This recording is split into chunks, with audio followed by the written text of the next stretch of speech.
اوایل یه نگاه خیلی کلی به بدن داشتیم، هر جاش خراب میشد میکندن مینداختن دور یا تعمیرش میکردن. احتمالاً به یه جزئیاتی میرسیم که بتونیم خودمون رو دقیقاً اون اجزامون رو بسازیم، حداقل در طول مدتی که هستیم راحت‌تر زندگی بکنیم.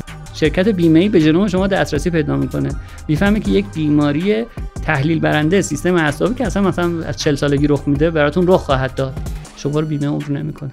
ما به کارخونه قطع سازی آدم دست پیدا کردیم و اون وقت دیگه میتونیم قطعات رو جابجا کنیم دیگه. کبدش از کار افتاد، یه کبد. ریه از کار افتاد، ریه. قلب، سلولهای قلب رو مثلا جایگزین کنیم، پوست و چیزای دیگه. بحث هیجان انگیزی که هنوز ما خیلی ابتدای راهشیم وجود داره، بحث طب بازساختی. احتمالاً تو 5-10 سال آینده هر کسی که خدا نکنه دچار سرطان میشه، یک پنل اختصاصی ژنتیک راجع به اون نوع سرطان داره که باید انجام بده. اصلا مدیریت درمانش و نوع داروها بر اساس اون انجام خواهد پذیرفت. توی این قسمت از پادکست میخوایم در مورد یک موضوعی صحبت بکنیم که آینده خواه یا ناخواه بهش گره خورده، ژنتیک. توی قسمت‌های قبلی ما یه بخش خیلی کوچیکی در مورد ژنتیک شیر کردیم و خیلی بازخورد خوبی گرفتیم و به نظرمون رسید که یک قسمتی باید منحصراً در مورد ژنتیک صحبت بشه و خب قطعاً یک قسمت خیلی کمه، به خصوص با وجود مهمونی که ما توی این قسمت داریم و سطح دانشی که ایشون دارن. آینده ژنتیک چیه؟ چه بلایی قرار سر آینده ژنتیک بیاد و چیکار با ما میکنه؟ میخوام امروز در مورد یکی از هیجان انگیزترین حیطه‌های طب باهاتون صحبت کنم. حیطه‌ای که در حقیقت به تازگی وارد شدیم ما و تازه اول کارش هستیم. ژنتیک در حقیقت الفبای حیات رو ما توی ژنتیک در حقیقت داریم. ژنتیک به ما میگه که ما این بدنی که داریم ازش استفاده میکنیم، چیزی که اول وقتی که پزشکای اولیه اومدن به صورت یک کل نگاه کردن، این اجزایش چیه، از چی تشکیل شده و این که حالا فهمیدیم از چی تشکیل شده چه کمکی به ما میکنه که بتونیم مدیریت بیماری هامون رو انجام بدیم، کیفیت زندگیمون رو ببریم بالاتر. این در حقیقت اصل چیزیه که تو ژنتیک ما میتونیم ازش استفاده بکنیم. درسته. اجازه بدید من اول یک کوچولو درباره این الفبای حیات صحبت کنم. الفبای حیات ما وقتی وارد شدیم و ما شناختیم، دیدیم که ما و همه موجودات، یعنی این فقط مال انسان نیستش، همه موجودات عالم که ساخته شدن در این کره زمین از یک الفبایی ساخته شدن برای ژنتیک که این الفبا بین همه مشترکه. از سیانوباکتری که توی آبهای گرم زندگی میکنه تا ما یک کد داریم، یک نوع کد داریم. نه کدامون یکی نیست اما نوع کدمون یکی، آجرهای ساخت ما یکی. خب این از چی تشکیل شده؟ ما یه ماده‌ای داریم به نام ماده DNA. این DNA دقیقاً ساختاری داره که ساختارش در تمام موجودات عالم یکسان هستش، ساختار دو رشته‌ای داره و در هسته سلول‌ها قرار داره. ولی DNA همه ماده ژنتیکی که در عالم هست نیستش. ما مولکول‌های دیگری داریم که کمک میکنن به DNA برای اینکه بتونیم در حقیقت این ساختار رو، این موضوع رو داشته باشیم. من اگه بخوام یه ساختار کلی بهتون بگم که ما از چی تشکیل شده ماده ژنتیکیمون و چطور کار میکنه، باید 3 تا استپ و 3 تا مرحله رو بهتون بگم. ما یک ماده ژنتیکی داریم که در سلول هامون وجود داره به نام DNA از یه سری آجرهایی درست شده، از سری کدهایی درست شده که این کدها به صورت پیوسته در مولکول DNA تکرار میشن، ولی نه به صورت رندوم و اتفاقی، بلکه با یک معنای بسیار در حقیقت عالی که این در حقیقت موسیقی حیات ما از این DNA نشأت میگیره. یه مولکول دیگه داریم به نام مولکول RNA، یه نوع دیگه ای از مولکول های در حقیقت نوکلئیک هستش که حالا ما به ساختاراش کاری نداریم، من میخوام خیلی ساده موضوعاتو بگم که این مولکول RNA واسطه این که اون پیامی که تو DNA وجود داره ترجمه بشه و بیاد و تبدیل به ساختار حیاتی ما که پروتئین ها هستن بشه. مولکول RNA یه مولکولیه که از DNA نشأت میگیره. یه سری ساختارهای دقیقاً ترجمه داریم که DNA رو ترجمه میکنن به RNA و RNA ما از هسته میاد بیرون، در داخل سیتوپلاسم قرار میگیره و توسط یه سری ساختارهایی تبدیل به پروتئین میشه. ببینید بدن ما بدن پروتئینیه. تمام ساختار ما از پروتئین درست شده که اسیدهای آمینه اون بلاک هایی هستن که پروتئین ها رو میسازن. پس ما از یه سری بلاک DNA، اون بلوک های اصلی DNA که 4 تا باز عالی هستن، احتمالاً همه مردم شنیدن، به نام ATCG میشناسنشون، آدنین، تیمین، سیتوزین و گوانین. از اون بلاک ها اومده رسیده به بلاک‌های اسید آمینه، منتها ترجمه شده دیگه. خداوند متعال تمام ساختار ما رو در این دی ان ای قرار داده. منتها دی ان ای میاد ساختار رو میسازه. اون آر ان ای که گفتیم واسطه ترجمه است خیلی مهمه. و این نکته‌ای که بگم، آر ان ای در متنش بخوام یه چیزی بگم، آر ان ای یک عنصر تنظیمی ما هم هست. پس ما یک از آر ان ای به عنوان یک عنصر تنظیمی هم میتونیم استفاده بکنیم که اون دی ان ای رو بتونه به پروتئین تبدیل کنه. ما با یک کد دی ان ای میتونیم چند جور پروتئین داشته باشیم. این به خاطر تنظیماتی که آر ان ای انجام میده. یه نکته خدمتتون بگم، شنیدید میگن ما و مثلا شامپانزه 99% یا 98% از لحاظ ژنوم با هم تقریبا همسانیم. من به شخص وقتی که اینو میشنوم خیلی بهم برمیخوره که میگم آقا مثلا سر 1% ما انقدر الان اختلاف چیزی داریم با هم دیگه، یعنی انقدر ما سطحمون پایینه. نه چیه این تنظیم دیزاینی که خداوند انجام داده. ببینید ما دی ان امون بله خیلی به هم شبیه. حالا اون که دقیقاً شامپانزه است، ما با موش هم خیلی قرابت ژنتیکی داریم از لحاظ ساختار دی ان ای. اما نکته وقتی که میان آر ان ای ها رو بررسی میکنن در انسان و در شامپانزه، میبینن اون آر ان ای های تنظیمی ما با آر ان ای های تنظیم شامپانزه کاملا متفاوته. یعنی اون چیزی که باعث میشه که ما بدنمون آدم شده اون هنوز شامپانزه است. ما یه سری تغییرات داریم که با اون فرق میکنیم، بیشتر این کدهای تنظیمی که رو آر ان ای هستش. پس آر ان ای خیلی مهمه. پس شد دی ان ای، آر ان ای و پروتئین. این ساختار در سرتاسر هستی هستش و همه موجودات عالم که ساخته شدن بر اساس اینه. حالا یه سری بحث‌ها هست که میگن آیا اینا به صورت توالی از همدیگه نشأت گرفتن یا نه جدا جدا ساخته شدن. این چیزی که بینش در حقیقت واقعا اختلاف نظر وجود داره. یه عده میگن نه، خداوند متعال اول اومد یک در حقیقت این کد ژنتیکی اولیه رو ایجاد کرد و بعد ساختاری رو درست کرد که در طی گذر زمان بتونه تکامل پیدا کنه، از اون باکتری برسه به من انسان. بعضی نظرها میگن نه، خداوند ساختار رو یکی درست کرد، یعنی اون ماده اولیه یکسانه، اما هر موجودی رو جدا جدا طراحی کرده. ولی از نظر من هیچ فرقی نمیکنه. خدای من در هر دو صورت اون چیزی رو ساخته که آخرش شده من. حالا چه راه اول باشه چه راه دوم، هیچ کدوم از اهمیت کار کم نمیکنه. برای وارد این موضوع ما اصلا نمیشیم. بنابراین ساختار طبیعی، ساختار حیات کل در حقیقت کره زمین از یک الفبا نشأت گرفته. خب ما اینو شناختیم تو دهه‌های گذشته. ساختار دی ان ای رو پیدا کردیم، فهمیدیم که بله ما پس ساختار پروتئینیمون از اینه. خب پس حتما بیماری های ما هم از این نشأت میگیره. حتما یه جایی یه اختلالی ایجاد میشه که یه سری بیماری ها برای ما ایجاد میشن. چون بشر فهمیده بود یه سری بیماری هایی هستش که ربطی به محیط زندگی نداره. این بچه به دنیا میاد از اول با این بیماری به دنیا میاد. فهمیده بود یه سری به ذات اینه. قدیما گفتن که هر کی بچه هر چی داره از پر قنداقش داره، این همونه. انگار ما تونستیم یعنی به این کانسپت رسیدیم که بله یه سری از بیماری ها ارثیه، واقعا بچه با این به دنیا میاد. توی دهه‌های اخیر خب وقتی ساختار دی ان ای رو فهمیدن، یواش یواش رفتن به این سمت که ببینن خب این ساختاری که وجود داره چطوری باعث ایجاد بیماری میشه. این منتج شد به این که از روش‌های تشخیصی آزمایشگاهی روش‌های استفاده کردن تا بتونن این ساختار دی ان ای رو بشناسن. اومدن ساختار دی ان ای رو شناختن، یه سری تکنولوژی هایی دست پیدا کردن که تونستن توالیابی کنن این دی ان ای رو. توالیابی یعنی که بتونیم بخونیم اون کتاب الفبا رو تونستیم ترجمه کنیم که حالا بفهمیم یعنی چی. ما تونستیم اینو بفهمیم. خب این نبوغ بشره دیگه و بتونیم به این سمت بریم. خب اونو شناختیم ما.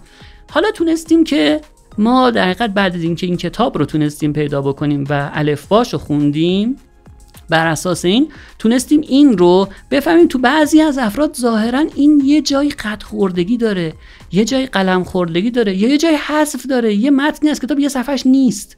خب این احتمالاً این باعث بیماری میشه. ما روش‌هایی رو تونستیم ابداع بکنیم که بتونیم این در حقیقت ساختار رو خوب بشناسیم و بعد ساختار رو بخوانیم و بعد با اون الگوی اولیه که فکر می‌کنیم الگوی یه آدم سالم یا چند تا آدم سالم مقایسه بکنیم و بعد بفهمیم که حالا هر کدوم از ماها چه تغییراتی تو وجودمون قرار داره. این شد شروع تشخیص ژنتیک بیماری‌ها.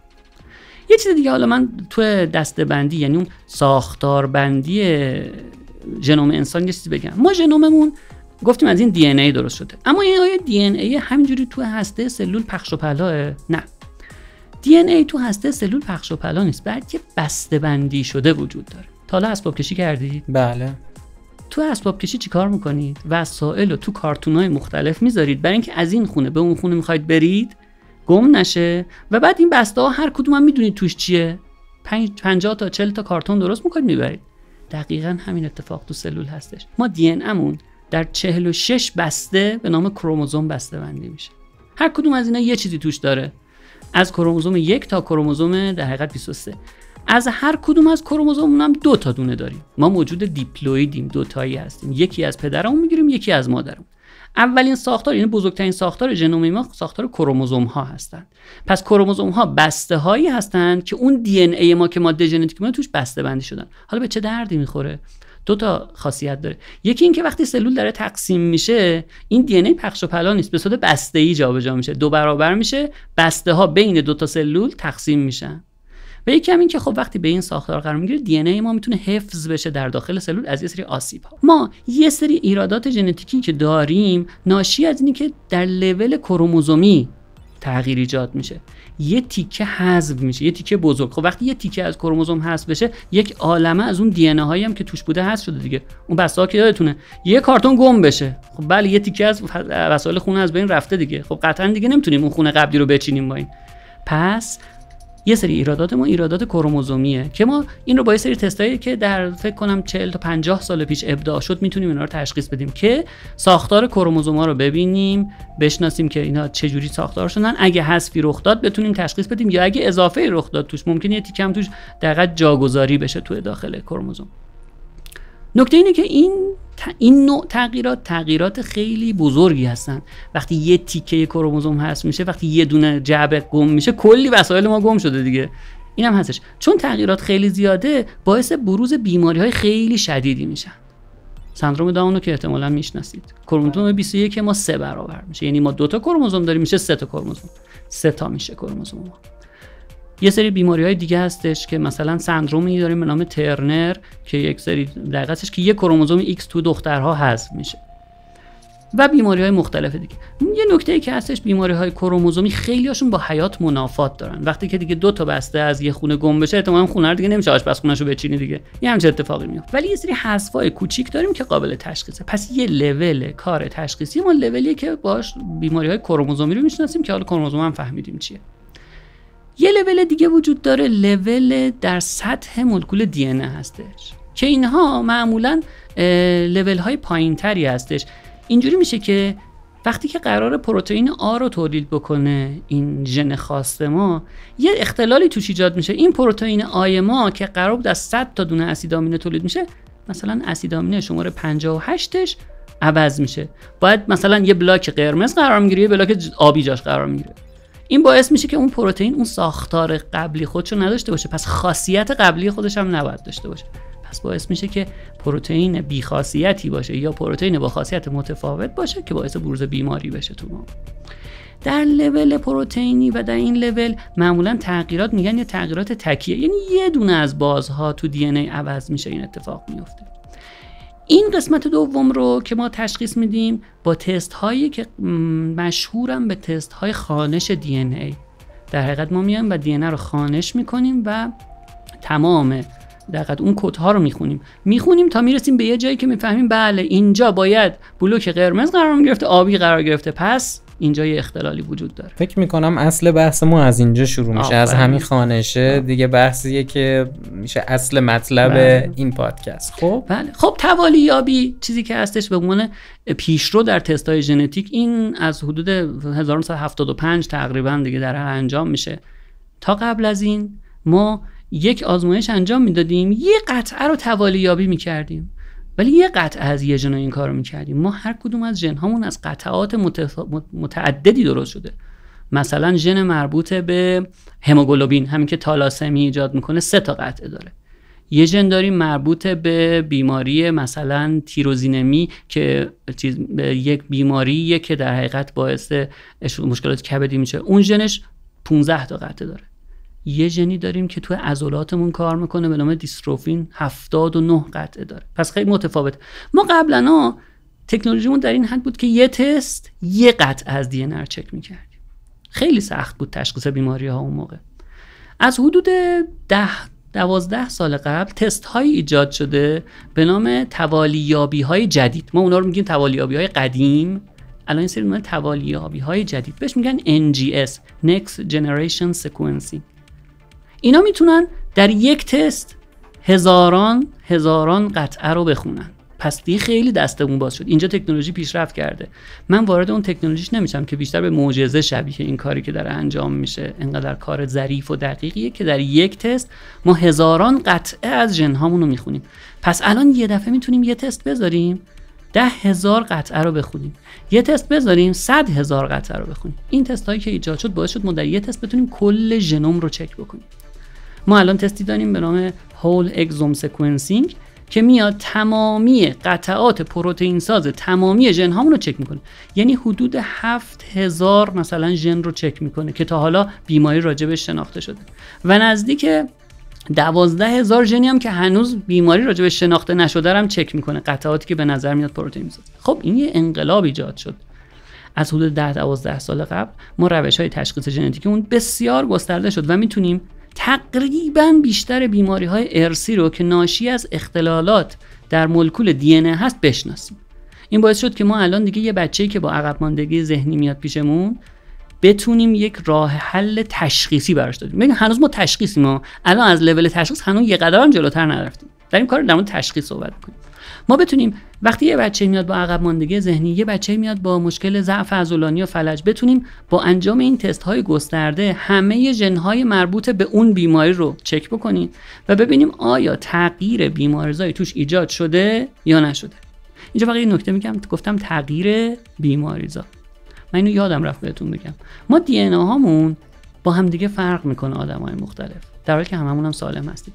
نکته اینه که ما در هر 1000 بیس پیری که توی دی ان ای هست، هر 2 نفر آدم سالم توی یه قطعه به طور تصادفی با هم فرق دارن این ساختارشون.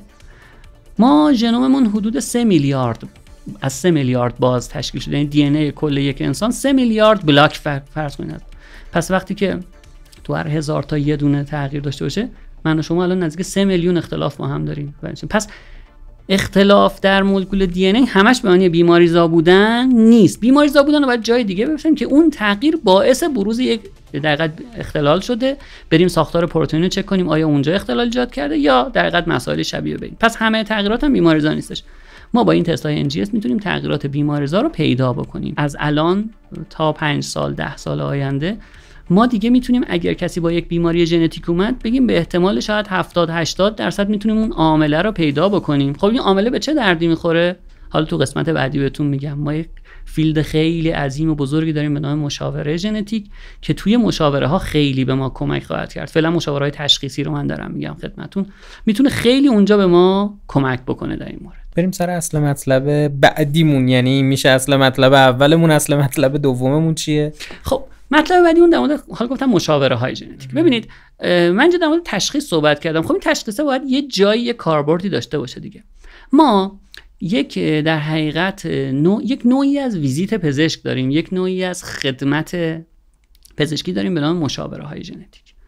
مشاوره ژنتیک به در حقیقت ساختارش اینجوریه که یک متخصص ژنتیک که حالا چون مشاوره هم هستش، در حقیقت کسی که علم طب رو بلد باشه و علم ژنتیک رو بلد باشه، حالا به هر صورتی این میتونه در مورد اینکه آیا شما ممکنه بیماری ژنتیکی در معرض خطرش باشید خودتون، آیا ممکنه که در ازدواجتون بچه‌هاتون در معرض خطر باشند و چه راهکارهایی وجود داره به ما در حقیقت یه سری هینتا، یه سری نکات رو بگیم.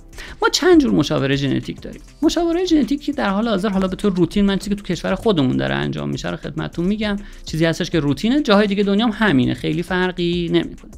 ما یه سری مشاوره ژنتیک داریم برای ازدواج‌ها، یعنی همون مشاوره‌ای که ما می‌خوایم ببینیم آیا این زوج برای بچه آوردن در معرض خطر بیشتر هستند یا نیستند. خب این مشاوره‌های ژنتیک تو کشور ما خیلی اهمیت داره. این تیکه یه دلیل داره، ما ازدواج خویشاوندی زیاد داریم. میدونی چند درصد؟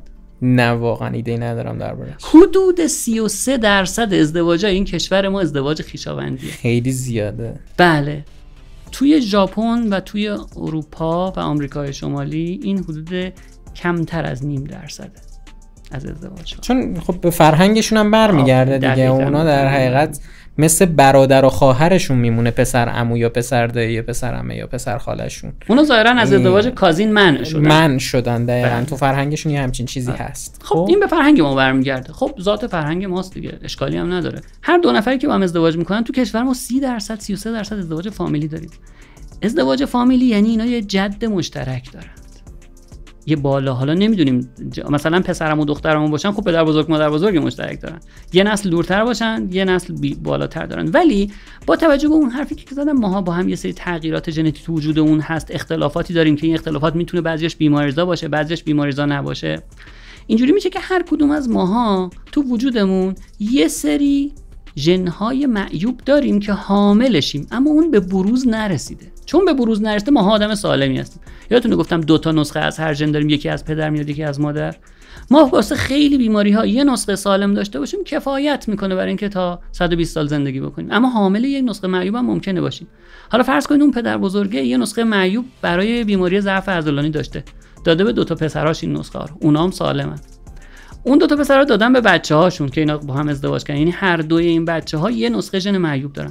ممکنه این 2 تا بچه که با هم ازدواج کردن نسخه ژن‌های معیوبشون رو با هم بدن به بچه‌ای با 2 نسخه معیوب به دنیا بیاد که بیمار میشه. این خطر پس در ازدواج فامیلی بیشتره. چقدر بیشتره؟ حدود 5% تا 6% این خطر است در ازدواج‌های ما میگیم فرست کازین، مثل پسرعمو دخترعمو، پسر خاله دختر خاله، پسرعمه دختر دایی و برعکس. اینا حدود 5 تا 6% هستش. خب این مشاوره چه کمکی به ما میکنه؟ کمک میکنه که ما بیام شجره خانوادگی این زوجو بکشیم، ببینیم آیا سابقه ای از بیماری‌ها وجود داره. اگه سابقه وجود داره بیایم دقیقاً فوکوس کنیم رو اون مشکلی که در خانواده وجود داره. اگه سابقه هم وجود نداره، بر اساس قرابت خویشاوندیشون بیام چیکار بکنیم؟ اینها رو بگیم چه تستایی میشه انجام داد. یادتونه گفتم تستایی داریم که NGS در یک تست هزاران قطعه رو هزاران ژن چک میکنیم. حالا اینجا میفهمیم چقدر این ارزشمنده. ما میگیم آقا و خانومی که با هم قرابت خویشاوندی دارن رو همه ژنومشون رو بر اساس اون قطعات پروتئین ساز، قطعاتی که تولید پروتئین میکنن چک میکنیم، ببینیم آیا نسخه معیوب ژن شناخته شده‌ای دارن که مشترک باشه بینشون. اون وقت اگه این بود میگیم بله آقا و خانم شما خودتون خبر ندارید، ژن مربوط به عقب ماندگی ذهنی هر دو با هم حاملش هستید، پس 25% ممکنه بچه‌تون چی بشه؟ این بیماری رو بگیره. پس میتوانیم برای در حقیقت نسل بعدتون مدیریت تشخیص انجام بدیم که حالا راجع به مدیریت تشخیص هم بهتون میگم. یه جایی بذارید من وسط حرفتون بپرم. چیزی که به نظر خودم رسید با وجود همچین دانش تشخیصی که وجود داره، چرا ما همچنان بچه معلول داریم؟ چرا این به یک روتین قانونی تبدیل نمیشه برای هر ازدواج که این اتفاق نیفته، این مشکلات پیش نیاد واسه کودکان توی آینده؟ چه چیزی مانع این شده؟ آیا دانش کم نسبت به این قضیه است یا هزینه بالاشه؟ چه چیزی باعث شده این اتفاق فراگیر نشه؟ 2 مورده. یکی این که اطلاع مردم نسبت به اینها کمه، هرچند داره خیلی زیاد میشه به صورت تصاعدی ولی هنوزم کمه. این تست‌های پرهزینه‌ای هستن، متاسفانه در حقیقت حمایت‌های بیمه‌ای ازش نیستش. این موضوعات چیزایی که مانع این قضیه است و کم بودن در حقیقت متخصصان ژنتیکی که بتونن تو این زمینه کمک کنن. فعلا تو کشور ما کم هستش که کسایی بتونن تو این حیطه خیلی به مردم کمک کنن که باید این کارا رو ما جبران بکنیم، انجام بدیم. ولی الان خوشبختانه خیلی از زوجهای خویشاوند آگاه شدن و این روند رو به تزاید که اینا خودشون به صورت خودخواسته میان و میگن ما با هم فامیلی، میخوایم ببینیم آیا خطری تهدید میکنه بچه‌هامون یا نه برای آیندهش. خدمتتون عرض کردم پس ما میتونیم تشخیص بدیم. یه نکته هم گفتم، یه وقتی یه بیماری هم تو خانواده هست، زوجایی هم که بیماری تو خانواده دارن میتونن با فوکوس روی اون بیماری بیان و اون تست رو روی اون فرد بیمار انجام بدیم که حالا انتخابش بر اساس نظر اون دقیقاً مشاوره ژنتیکی که میگه چی کار باید بکنیم. پس یکی شد دقیقاً نسل بعدی سالمی داشته باشیم که حالا اگه اینو پیدا کردیم، من اونجا گفتم در مورد تشخیص هایی که در موقع تشخیص قبل از تولد چی میتونیم چک بکنیم بهتون بگم. ما 1-2 روش وجود داره برای اینکه بتونیم بیماری مهمی رو که تو جنین ممکنه رخ بده تشخیص بدیم. اولا یک محکمی بگم که ما فقط بیماری هایی که باعث ناتوان شدن خیلی شدید میشه رو روی جنین تشخیص میدیم. انواع عقب ماندگی‌های ذهنی، بیماری‌های عضلانی، انواع بیماری‌های متابولیک، یعنی یه چیزی که اون بچه رو باعث بشه که اون نتونه یک انسان سالم کامل باشه. ولی حتی ناشنوایی، نابینایی، اینا رو ما تشخیص قبل از تولد معمول انجام نمیدیم، چون اینا راه حل درمانی دارند. یه سری بیماری‌های خیلی ساده‌تری مثلا اشکالات استخوانی، اشکالات اسکلتی خفیف، اینا رو انجام نمیدیم. ما خیلی سفت و سخت در این زمینه وایسادیم پاش که برای تشخیص قبل از تولد باید اون شرایط مناسب حاکم باشه. اینطوری نباشه هر کسی بچه‌ش یه ذره انگشتش کج شد بگه من می‌خوام بچه رو می‌خوام تشخیص ژنتیک بدم و سختش کنم. سخت موضوع بسیار مهم و بسیار دقیقیه و ما تا اونجا که بتونیم میخوایم اجتناب کنیم. ما حق نداریم یک انسان رو از نعمت زندگی و نعمت در حقیقت حیات جاودانه محروم کنیم به خاطر اینکه خودخواهی خودمونه دیگه. میگیم من میخوام بچه‌م سالم باشه، در حالی که این اصلا درست نیست. ما فقط برای بیماری‌های مهم این کار انجام میدیم. 1 2 باید 100% مطمئن باشیم که اون بیماری در اون جنین باعث بیماری میشود که حالا بگیم که دقیقاً میتونه بره دقیقاً برای سخت اقدام بکنه. این دو نکته رو پس که تشخیص قبل از تولد برای بیماری‌های مهم و برای تغییراتی که میدونیم بیماریزا هستند. یه روش دیگه‌ای هم هستش، روش مبتنی بر IVF. IVF در حقیقت بارداری آزمایشگاهی این ویترو فرتیلایزیشن. معمولش اگر حالا شنیده باشید برای زوج‌هایی به کار میره که نابارور هستند. ولی ما میتوانیم وقتی که فهمیدیم این زوج هر دو یک جهش دارن و زوج نمیخواد از روش معمولی که منتج به سقط میشه استفاده بکنه، میتونیم بیایم در حقیقت تخمک و اسپرم از آقا و خانم بگیریم، در آزمایشگاه لقاح بدیم، اون جهشی رو که قبلا پیدا کردیم روی این جنین چک کنیم. فقط این نکته، یعنی فقط میتونیم یه نقطه رو چک کنیم، نمیتونیم بگیم این جنین رو از همه جهات چک میکنیم. فقط اون نقطه بیماریزا مربوط مثلا به بیماری دوشن، مربوط به بیماری عضلانی یا هر چیز دیگه، اون رو چک میکنیم. جنین هایی که سالم هستند رو منتقل میکنیم به رحم آدم که اگر بارداری صورت بگیرد دیگه بارداری نیازی به سخت احتمال خیلی خیلی زیاد نداره. این روش چالش‌های خودش داره که باید در جای خودش بحث بشه. ما ببینید وقتی داریم IVF و تشخیص ژنتیک پیش از لانه‌گزینی انجام میدیم، فقط یک نقطه و فقط یک بیماری رو چک میکنیم. کلیت جنین رو از لحاظ بگی این جنین چشاش آبی میشه، قدش بلند میشه، اینا رو ما نمیدونیم. فقط ما نقطه رو پیدا کردیم. مثلا در ژن مربوط به بیماری عضلانی نقطه شماره 1480 تو پدر مادر خراب بودن. ما دقیقاً میام روی این جنینا نقطه 1480 اون ژن رو چک میکنیم. جنین هایی که نقطه 1480 شون سالمن رو کاندید میکنیم، میگیم این 5 تا سالمه، اون 3 تا بیمار. اون 3 تا رو میذاریم کنار، این 5 تا رو انتقال میدیم. خب این 5 تا کدومش بگیره کدومش نگیره ما نمیدونیم، چون IVF ذاتش اینه که فقط 30% جنین ها لانه‌گزینی میکنند از این جنین‌های سالمی که انتخاب کردیم و 70% اصلا لانه‌گزینی نمیکنن. پس دست ما نیست. ما فقط 5 تا جنین داریم که میدونیم نقطه 1480 سالمه، اینا رو منتقل میکنیم، کدومش بگیره یا نگیره ما نمیدونیم. یه تیپ دیگه مشاوره داریم که خیلی هم این روزها شایع شده، مشاوره ژنتیک سرطان‌های ارثی. یه نکته‌ای که وجود داره در مورد سرطان‌ها، حالا یا میدونیم نمیدونیم، من توضیحو بدم شاید دوستان بدونن. سرطان‌ها همشون ژنتیکیه، همه سرطان. یعنی چی؟ یعنی اینکه اون بافتی که تومور توش ایجاد میشه، اون بافت توی سلول‌هاش جهش‌های متعدد ژنتیک ایجاد شده که باعث از بین رفتن کنترل روی فرایند تزاید سلولی شده. پس هر سلولی که سرطان میشه این ژنتیکش خراب شده. منتها سرطان ها رو ما به 2 دسته تقسیم میکنیم. سرطان های تکگیر یعنی چی؟ یعنی اون جهشه فقط و فقط توی اون سلولی که تو اون بافت بوده. فرض کنید یه خانومی سرطان سینه گرفته، توی همون سلول جهش ایجاد شده، اون سلول زیاد شده تومور. یکی سرطان کلون گرفته، پانکراس، همه اینا. یه دسته هم سرطان هایی داریم به نام سرطان های ارثی. یعنی چی؟ چه فرقی داره ارثی با ژنتیک؟ من اصلا ایده‌ای ندارم. اینا رو من یه دونه یکی میشمرم، اینا رو نمیدونستم. ولی هم فرق میکنن. خب ارثی یعنی من که به دنیا میام ژن معیوب سرطان رو از پدر و مادرم به ارث بردم. یعنی دیگه فقط اون سلول بافت کلون نیست که اینو داره، تمام سلول های بدن من این ژن معیوبه رو داره. این ژن‌های معیوب ژن‌های کنترل کننده چرخه تولید سلول، تزاید سلولن دیگه. پس سرطان‌های ارثی خیلی خطرناکن. چرا؟ چون اون بچه‌ای که به دنیا میاد همه سلولاش اون عیب ژنتیکی رو دارن. پس پتانسیالی همشون میتونن تبدیل به سرطان بشن، میتونن تولید سرطان بکنن. سرطان‌های ارثی برای ما خیلی مهمن پس.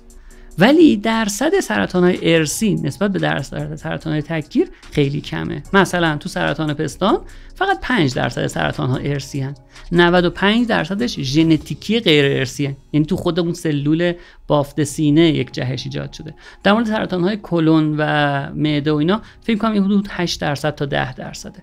درصدها فرق میکنه تو انواع سرطان‌ها. خب یکی از مشاورهایی که انجام میشه مشاوره ژنتیک سرطان‌های ارثیه. یه زوجی میان پیش ما یا یه نفری میاد پیش ما میگه من مادرم سرطان سینه گرفته، خالم سرطان تخمدان داشته، اون یکی خالم سرطان رحم داشته، یه دختر خالم دارم که اونم سرطان سینه گرفته. خیلی آلارم میزنه برای ما. اگه قرار بود یه سرطان تکگیر باشه نباید اینقدر تجمع تو خانواده می‌داشتیم. ما شجره ها رو به صورت گسترده می‌کشیم و بر اساس این شجره ها می‌بینیم کیا در معرض خطر اینن که سرطان ارثی داشته باشن.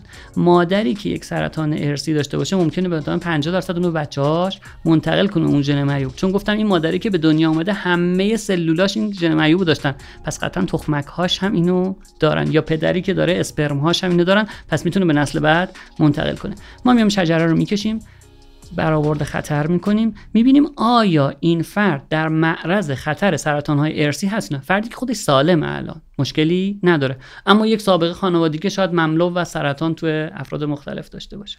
میایم اینو چک میکنیم. بعد اگر به این نتیجه رسیدیم که ممکنه این اتفاق افتاده باشه، ممکنه در معرض خطر باشه یا جزو گروه پرخطر باشه، اون وقت میام تست های تشخیصی گسترده برای سرطان انجام میدیم. NGS رو که یادتونه، Next Generation Sequencing. میایم تمام ژن‌های مربوط به سرطان‌های ارثی که فکر کنم 54-5 تا ژن هستن تو انسان، همه رو تعیین توالی می‌کنیم ببینیم آیا این فرد یک جهش بیماریزا دارد یا ندارد. میتونیم تو فرد بیمار مثلا اون خانم مادرش زنده است، خالش زنده است، میام رو اون چک می‌کنیم. بعد وقتی جهش رو پیدا کردیم به صورت غربالگری آبشاری همه افراد خانواده رو چک می‌کنیم. برای بعضی از سرطان‌های نسخه شفابخشه، یعنی وقتی من یک خانومی رو پیدا کردم که جهش سرطان مربوط به سینه ارثی داره، این خانم به احتمال 85% تا سن 60 سالگی سرطان رو خواهد گرفت. پس میام الگوی زندگیشو عوض میکنم، روش‌های تشخیصی سال به سالش رو زیادتر میکنم، میگیم زودتر بچه دار شو، بچه‌تو شیر بده.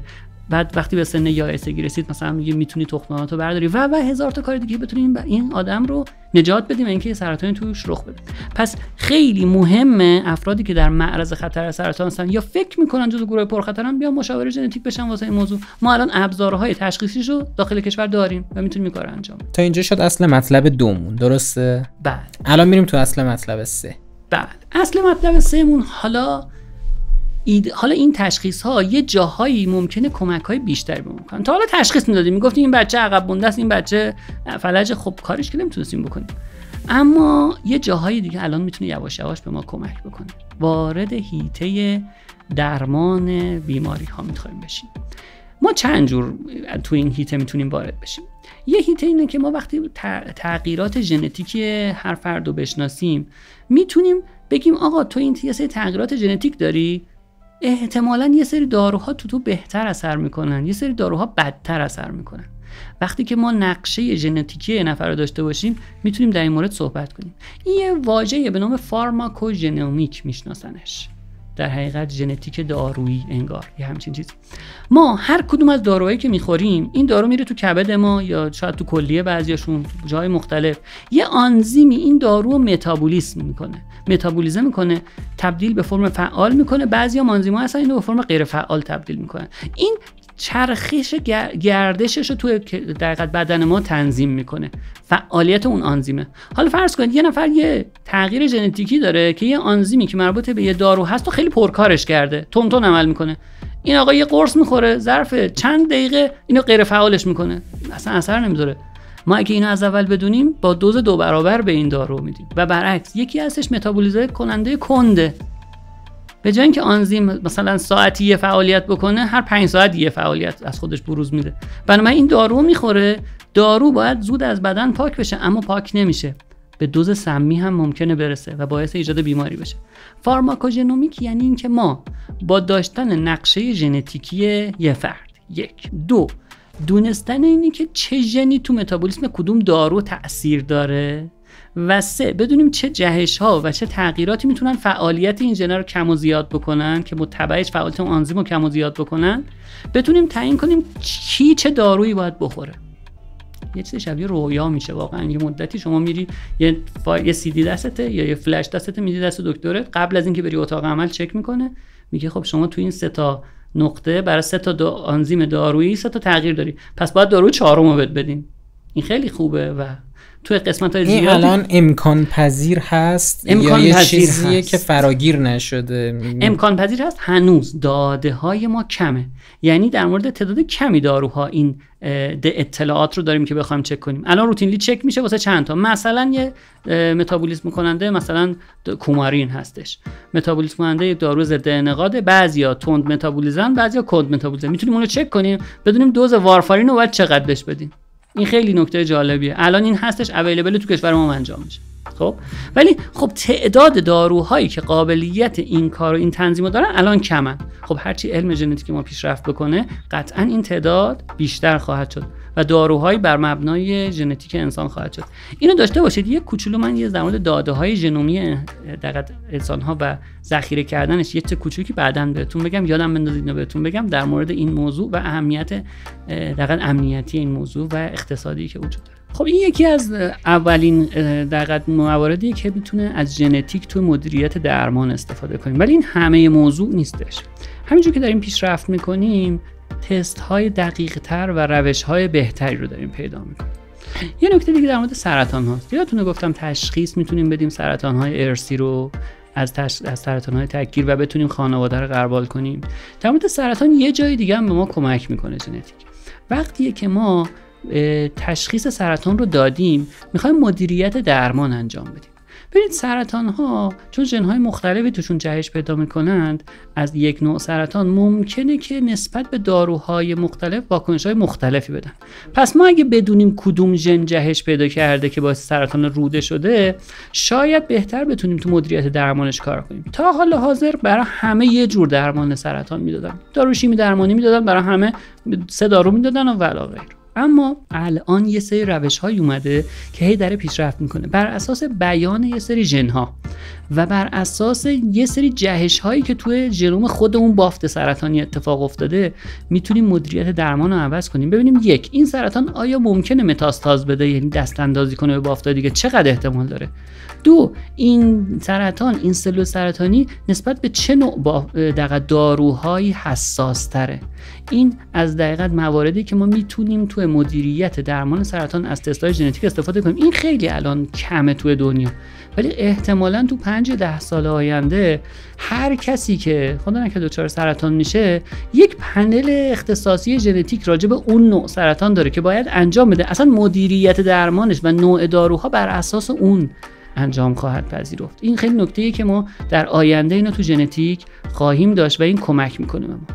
یه چیز دیگه که توی در حقیقت همین مورد در ژنتیک داریم، ما اصلا یه سری تستایی داریم که میتونیم بر اساس ژنوم شما بگیم که شما آیندهتون در مثلا تغذیه، آیندهتون تو ورزش چطور خواهد بود. بتونیم یه سری روش‌های بهتری رو بهتون برای رژیم گرفتن بدیم. خیلی عجیبی به نظر میرسه، اما خب وقتی برگردیم میبینیم هر تغذیه‌ای که ما میکنیم، هر غذایی که میخوریم توسط یه سری آنزیم‌ها دقیقاً اینا دایجست و هضم میشه. خب اون آنزیم‌ها تحت کنترل سری ژن‌ها هستن دیگه. پس اگه یه سری آدما توی یه سری ژن‌ها جهش داشته باشن که این جهش‌ها حالا واسه افزایش یا کاهش فعالیت اون آنزیم بشه، پس ممکنه به سری مواد غذایی حساس‌تر باشن، به سری مواد غذایی مقاوم‌تر. پس میتونیم با دونستن این که توی ژن‌های مربوط به آنزیم‌های گوارشی و تغذیه‌ای اون فرد چه تغییراتی داره بتونیم رژیم مناسب بهش بدیم. همینطور در مورد ورزش هستش. الان یه سری تستایی هم جدیدن استفاده میشه برای اینکه ما بتونیم استعدادیابی بکنیم. باز یه سری ژن‌هایی واقعا یعنی مثلا میشه فهمید که این طرف شوپن میشه یا باخ میشه، کی میشه، همچین چیزایی میشه تشخیص داد با ژنتیک؟ نه به این دقت هنوز به این دقت نرسیده، اما حداقل میتونیم هیته ها رو مشخص بکنیم. البته اینها نیاز به یک بررسی ژنتیک و یک بررسی روانشناختی خیلی خوب از اون فرد داره که این داده ها رو کنار هم بذارن. اینا خیلی نوپای الان، ولی میگم شاید آینده یکی از روش‌هایی هستش ما قبل از اینکه بچه‌ها رو بخوایم بررسی بکنیم این نقشه ژنومش رو داشته باشیم، یه سری استعدادیابی‌های اولیه بکنیم که این فرد خب بالاخره استعداد خدادادیه دیگه، خدا همه رو یه جور نیافریده، این توی زمینه‌های یه خورده بهتر از بقیه باشه. شاید این چیزی که در آینده خواهیم داشت این باشه. البته این به معنی نیستش که از الان شروع کنیم بچه‌هامون رو بگیم باید تست ژنتیک بگیم، نه، اینا که من میگم برای آینده‌های دورتره. الان تازه شروع شده، خیلی شبیه فانه الان، ولی این فانی که الان هست قطعاً در چند سال آینده شاید به یه فکتی تبدیل بشه که دقیقاً نحوه زندگی ما رو تغییر بده. احتمالاً کتب درسی کاستومایز بشه دیگه، یعنی مثلا این دانش آموز اون کتاب درسی که اون یکی میخونه رو نخونه، چیزای متفاوتی به اینا توی طرح درساشون بیان بشه و بهشون ارائه بشه. به نظر من این میتونه خیلی نقطه قوتی باشه واسه نظام آموزشی دنیا، نه تنها ایران بلکه دنیا، چون یکی از نقاط سرکوب افراد و اینکه یک فرد موفق رو میتونن تبدیلش کنن به یه فرد غیر موفق همین نظام آموزشیه، مگر اینکه ژنتیک به دادش برسه. شاید بله، شاید این اتفاق بیفته. خب یه هیته دیگه که ما توی در حقیقت گفتیم تو درمان داره ژن درمانیه. ما تا حالا همون ژن درمانی صحبت نکردیم، تا حالا صحبت کردیم که چه دارویی بهتر اثر میکنه چه دارویی بدتر، اما واقعا هم یه جایی میتونیم ژن رو درمانش کنیم. گفتیم بیماری های ما ناشی از یک تغییر ژنتیک اتفاق میفته. اگه بتونیم اون تغییر ژنتیک رو اصلاحش کنیم، خب اون آدم ممکنه خوب بشه. ایده جدیدی نیست، ایده قدیمی تره. گفتن یه سری بیماری ها که یه آنزیمی دچار مشکل میشه، یعنی باید ژن آنزیم ب رو تولید کنه، این آنزیم ب یه جایی تو بدن کاربرد داره، خب این ژن خراب و آنزیم تولید نمیشه. گفتن اگه بیایم ژنوم این درسته این رو وارد بدن این فرد بکنیم و بیایم اینو داخل ژنومش دقیقاً بچسبونیم، اون وقت این ژن دیگه حالا وجود داره، نسخه سالمش شروع به تولید میکنه و اون آنزیم دیگه کم نیستش. ایده خوبی بود، برای چند تا بیماری هم به کار بردن. مشهورترینش بیماری نقص ایمنیه، یه آدنوزین دزامیناز دفیشنسیه، یه نقص آنزیمیه. اومدن ژنشو داخل یک حامل ویروسی گذاشتن، وارد ژنوم اون فرد کردن. خب یکی دو تا بچه هم درمان شدن با این قضیه، یعنی دیگه اون کمبود آنزیمشون که باعث میشد نقص ایمنی شدید داشته باشن مرتفع شد. اما یکی دو تا بچه‌ها اومدن سرطان خون گرفتن. چرا؟ این به دلیل نقص اطلاعات ما از ژنوم انسانه. چون این دقیقاً وارد کردن این پروتئین، این دقیقاً ویروس توی ژنوم ما به صورت تصادفی بود. بعضی از اینا رفتن نشستن کنار ژن‌های تولید کنند استعداد سرطان، اون ژن‌ها رو فعال کردن و بعد اون بچه‌ها سرطان گرفتن. این با این تلاش ها شروع شد. اما خب این همه تلاش نبود دیگه. الان ما یه سری ابزارهای دقیق تری داریم که دیگه اون مشکل رو نداریم. شاید اسم قیچی ژنتیک رو شنیده باشید که برش میده و میتونه ادیت بکنه ژنوم ما رو. دقیقاً یک فرایندی که به کریسپر در حقیقت مشهور شده. اتفاقا ما توی قسمت با آقای دکتر ماهر در مورد این صحبت کردیم، خیلی کوتاه البته و خیلی واسه مردم چیز جذابی به نظر رسید. در مورد این توضیح بدید که این چی کار میتونه بکنه. ببینید ما یه سری آنزیم هایی داریم که آنزیم ها مال ما هم نیستن، تقریبا همشون از باکتری ها و ویروس ها میگیریم. اینا مکانیزم های دفاعی باکتری ها در برابر ویروس ها هستن. یعنی این باکتری برای اینکه زنده بمونه یه سری مکانیزم ها داره که بتونه یه سری چیزا رو برش بزنه، مخصوصا ژنوم ویروس هایی که میان داخل دقیقاً ژنوم این باکتری میشن. از اینا داریم استفاده میکنیم. یه چیزی طراحی شده با الگوگیری از باکتری ها که میتونه بر اساس نیاز ما یه قطعه فرض کنید یه ژنی داریم، نقطه گفتم 1400ش خراب شده، ما میایم نواحی کناری اینو نگاه میکنیم، شناسایی میکنیم، یه سری قطعات طراحی میشه برای نواحی کناری این، از 200 تا قبلش تا 200 تا بعد از این رو یه سیستمی طراحی میکنیم که یه آنزیمیه میاد این تیکه ژنومو میبره و جایگزین یه تیکه سالمی که ما هم دقیقاً روی اون آنزیم سوار کردیم میاد میچسبونه جای این. خب خیلی جالب میشه، اون 1460 که خراب بود برمی‌داره، یه 1460 سالم میذاره جاش.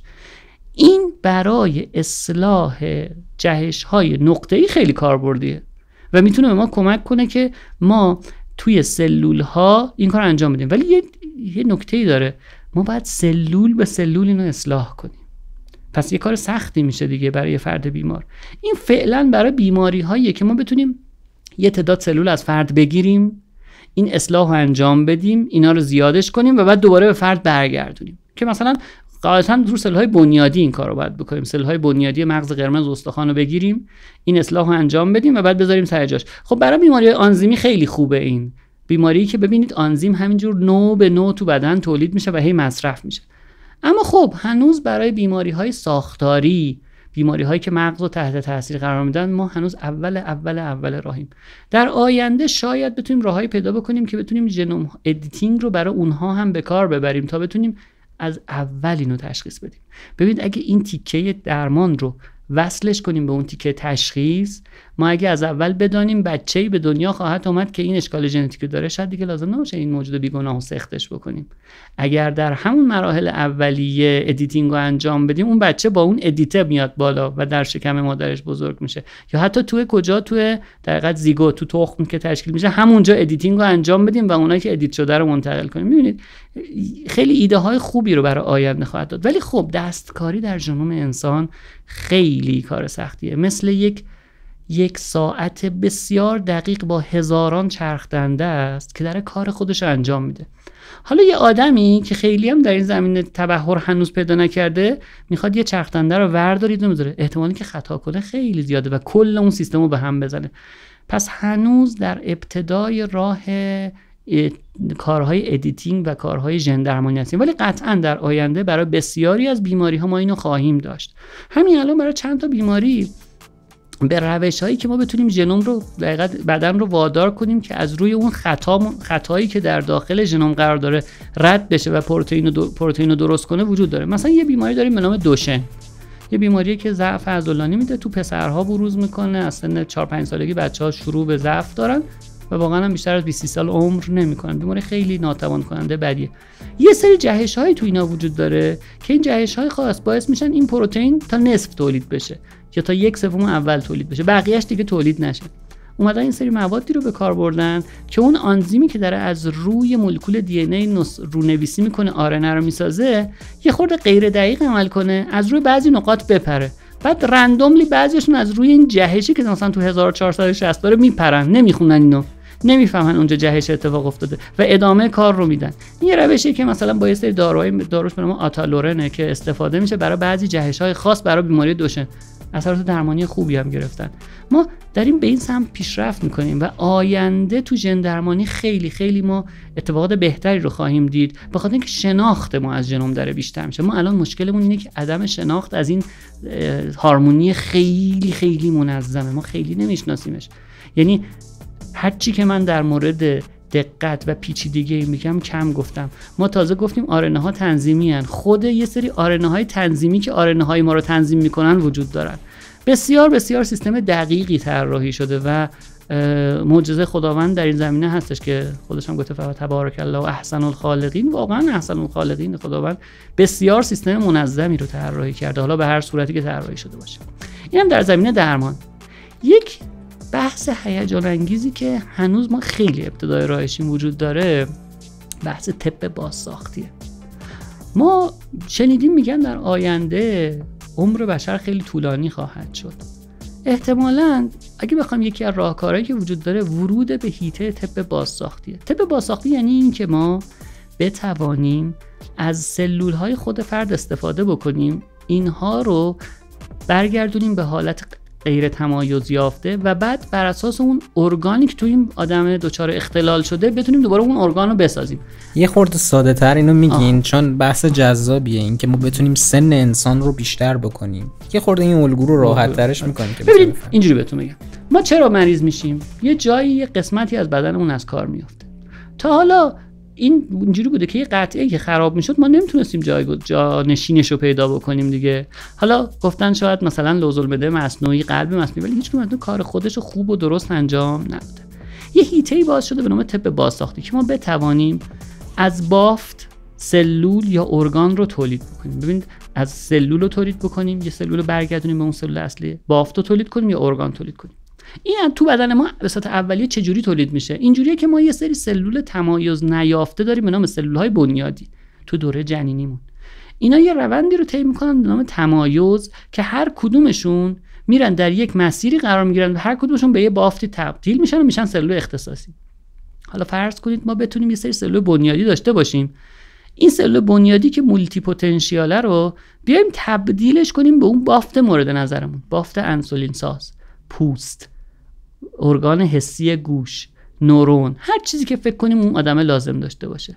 یعنی اگه این کارو بتونیم به درستی انجام بدیم، خب میتونیم هر کدوم از اینا رو جایگزین کنیم. اگه بافت تولید کردیم، بافت رو جایگزین کنیم. کسی پوستش سوخته، الان میتونن با تکنولوژی‌های پوست رو از سلول‌های بنیادی تولید کنن، پیوند بزنن به اون آدم. این یه قسمت هیجان انگیز. حالا هیجان بیشتر میشه اگه از سلول‌های خود اون فرد بتونیم استفاده بکنیم. ببینید یکی از اشکالاتی که تو پیوند بافت‌ها هستش اینه که پس میزنه بدن دیگه، چون سیستم ایمنی داریم که هر چیز غریبه‌ای رو پس میزنه. حالا فرض کنید ما به یه جایی برسیم که من سلول‌های انسولین سازم از کار افتاده، یا هر کدوم از بافت‌های من چند تا سلول پوست منو بگیرن، این فرایند تمایز رو مسیر برعکسشو برن، این سلول‌های منو تبدیل کنن به سلول‌های غیر تمایز یافته، بکنن سلول بنیادی، بعد اینو بیارن تو مسیر تمایزی که میخوان. حالا میخوان اینا رو تبدیل کنن به سلول پوست، به سلول لوزالمعده، به سلول قلب، به سلول عصبی، و اینو تمایز بدن و همونو به خود من پیوند بزنن. من نوسازی میشم دیگه واسه اون موضوعی که ندارم. یعنی انگار ما الان اگه این کارو بتونیم، که قطعا انجام خواهد شد، قطعا، این ولی آینده دوره، ما به کارخونه قطع سازی آدم دست پیدا کردیم و اون وقت دیگه میتونیم قطعات رو جابجا کنیم دیگه. کبدش از کار افتاد، یه کبد. ریه از کار افتاد، ریه. قلب، سلول‌های قلب رو مثلا جایگزین کنیم، پوست و چیزای دیگه. پس خب یه عمر نامحدودی احتمالاً خواهیم داشت با این اوصاف، درسته؟ بشر قطعاً عمرش نامحدود نخواهد بود. خداوند طراحی کرده که ما بیایم یه دوره‌ای بگذاریم بریم، ولی عمرش حداقل طولانی‌تر خواهد شد و با مصائب کمتری، بیماری کمتر میشه. شاید دیگه دیابت به این معنا دیگه نداشته باشیم، شاید مشکلات نخاعی، یه سری فلج‌ها رو نداشته باشیم. خب بهترین حالت اینه که یک انسان در سلامت زندگی کنه و این دوره‌ای که خداوند طراحی کرده که بیاد و تکلیفشو بده در سلامت طی کنه. اینا با هم منافاتی ندارن. این افزایش طول عمر باعث نمیشه که بگیم بله بشر دیگه میخواد جاودانه. بشر هیچ وقت جاودانه نخواهد شد، اما میتونه یک عمر طولانی‌تر و سلامت‌تر داشته باشه. ما هدفمون افزایش سلامت انسانه. پس این یکی از کاربردهاییه که هنوز ما خیلی من تقریبا نداریم الان. چه این چیزی که بخوام من الان بگم برای من یه پوست مصنوعی بسازید به صورت روتینلی انجام نمیشه، یا برای من کبد مصنوعی بسازید نه. ولی چیزی که در آینده به واسطه طب بازساختی و ژنتیک کنار هم دیگه ما میتونیم اینا رو هم داشته باشیم به عنوان یک دورنمایی از افق انسان سالم با طول عمر بیشتر که این انسان میتونه خیلی مفیدتر باشه. فوق‌العاده است. یعنی من یه خورده حیرت زده شدم و دارم فکر میکنم که چقدر آدمایی که از دست دادیم و میتونستیم از دست ندیم اگر این تکنولوژی رو داشتیم، و چقدر آدم‌هایی که قراره تو آینده از دست بدیم و ممکنه ما با این تکنولوژی بتونیم نگهشون داریم. بله همین خواهد بود دیگه. هرچی که پیشرفت میکنیم بر گستره علم ما اضافه میشه. یه چیزی بهتون بگم که آینده طب در حیطه ژنتیک خواهد بود، پیشرفت‌هاش. ما اوایل یه نگاه خیلی کلی به بدن داشتیم، هر جاش خراب میشد میکندن مینداختن دور یا تعمیرش میکردن، حد اکثر مثلا میدوختنش. ولی هی که علممون داره میره بالاتر به جزئیات بیشتر میرسیم و احتمالاً به یه جزئیاتی میرسیم که بتونیم خودمون رو در حقیقت اون اجزامون رو بسازیم، حداقل در طول مدتی که هستیم راحت تر زندگی بکنیم. و این قسمتیه که من فکر میکنم که شاید علم بشر الان اگر به 20% یا 10% در حقیقت پیشرفتش رسیده، ما آینده‌ای رو میبینیم که بتونیم به 100% علمی که خداوند برای ما قرار داده بتونیم برسیم. و این یکی از چیزایی که ما خیلی منتظر می‌بینیم. خب احتمال داره عمر ما قد نده، ولی منتظرش هستیم در آینده. یه نکته رو گفتم یادم بندازید خدمتتون بگم در مورد دیتاهای ژنومی. اینو خیلی‌ها سوال میکنن آیا کاربردی داره؟ من اینو به عنوان یه تایید تکمیلی کنار این میگم. ما هر کدوم از آدمایی رو که میایم تست ژنتیک انجام میدیم، یادتونه تست ژنتیک بررسی کامل ژنومی، میایم اون نقشه‌شو در میاریم، یعنی توالی ژنومشو در میاریم. خب واسه یه آدم یه دونه است، یه دونه توالی داریم، 2 تا 5 تا 100 تا 1000 تا، اینا رو کنار هم که میذاریم یه سری خصوصیت‌ها تو یه سری قومیت‌ها خب وجود داره، یعنی یه سری اشتراکات ژنتیکی. یادتونه گفتم یه سری داروها روی یه سری‌ها بیشتر اثر میکنه، روی سری‌ها کمتر. پس میتونیم واسه یه سری قومیت‌ها یه سری تغییرات رو پیدا کنیم که این دارو آ به اینا بیشتر اثر میکنه. این اطلاعات ژنومی بسیار بسیار اطلاعات ارزشمندی هستند، از این جهت که ما میتوانیم بر اساس اون حساسیت قومیت‌ها و گروه‌های مختلف به مواد مختلف، داروها، بیماری‌ها، همه رو در بیاریم. پس عملاً یک ابزار خیلی خوبیه. حالا که خیلی هم امنیتیش نکنیم خیلی اقتصادیه، ولی از امنیتی هم خیلی اثر داره. فرض کنید یک دارویی روی جمعیتی از ایرانی‌ها، دارو اثرات ادورس افکتش، اثرات سوءش خیلی زیادتره با یه فرمول خاصی. پس اگه نقشه ژنومی ما رو داشته باشن شاید بتونن به این وسیله اون دارو رو بفروشن به ما که اثرات بدتری داشته باشه، در آینده بیشتر ما رو اذیت بکنه. این جنبه امنیتیشه. جنبه اقتصادی، شرکت‌های داروسازی دنبال پروفایل ژنومی گروه‌های مختلف میگردن تا بر اساس اون پروفایل داروهایی تولید کنن که تو اون جمعیت بیشتر موثر باشه، فروش بیشتری بکنن. پس اطلاعات ژنومی خیلی خیلی خیلی ارزشمندن. اطلاعات ژنومی قاعدتاً الان تو کشور ما هم به این سمت داریم میریم که تحت قوانین کشوری باید قرار بگیرن. اطلاعات نباید توسط هر کسی مورد استفاده قرار بگیره. تجمعی چه دارم میگم، تک تکش هیچ ارزشی از این جهت نداره ولی تجمعیشه. پس این که یه وقتی شنیدید میگن نمونه خون بدیم برای فلان کار، برای فلان، من چند سال پیش شنیدم 2 سال پیش نمونه بدید برای اینکه سرطانی ها رو نجات بدیم. نه، باید پشتش هم نگاه کنیم. شاید یه سری اهداف اقتصادی، باز من خیلی اهداف اقتصادی پشت اینا باشه که بخوان نمونه ها رو جمع کنن. این نکته‌ای که من فقط می‌خواستم بگم اطلاعات ژنومی ابزار بسیار ارزشمندی ان دست شرکت‌های تولید دارو و شرکت‌هایی که مدیریت درمان میکنن و میخوان فان بسازن. آقا میگن من این گروه‌ها دمو به این چیز بیشتر علاقه دارن، بتونن این کارا رو انجام بدن. پس یه سری جنبه‌هایی که احتمالاً تو 10-20 سال آینده هم خواهیم داشت، استفاده از اطلاعات ژنومی برای مباحث اقتصادیه. پس ما حالا دقیقاً سیستمی که تو دولت مردان ما هم پیش گرفته شده که ما بتوانیم یک بانک اطلاعاتی ژنومی کشور خودمون داشته باشیم که تحت رول‌های دولتی قرار دارن که از درز اطلاعاتمون خیلی جلوگیری کنیم. البته شاید یکی بگه الان ما 5000 10000 10 میلیون 20 میلیون ایرانی داریم که جای مختلف دارن زندگی میکنن، تا حالا همه نمونه خونه‌هاشون رو گرفتن. درسته، ولی هر چی تعداد نمونه این بانک بیشتر بشه پاورش میره بالا. نمونه 5000 تایی با نمونه 1 میلیونی قابل مقایسه نیستن. پس بنابراین ما حواسمون باشه که اطلاعات ژنومی کشورمون بسیار ارزشمنده و این چیزی که باید در اختیار خودمون باشه. احتمالاً یکی از چیزایی که تو آینده باید نگرانش باشیم علاوه بر رمز دوممون و اینجور چیزا ژنتیکمونه، مراقب باشیم ژنمون رو ندزدن. بله، نکته، شرکت بیمه‌ای به ژنوم شما دسترسی پیدا میکنه، میفهمه که یک بیماری تحلیل برنده سیستم اعصابی که اصلا مثلا از 40 سالگی رخ میده براتون رخ خواهد داد، شما رو بیمه عمر نمیکنه.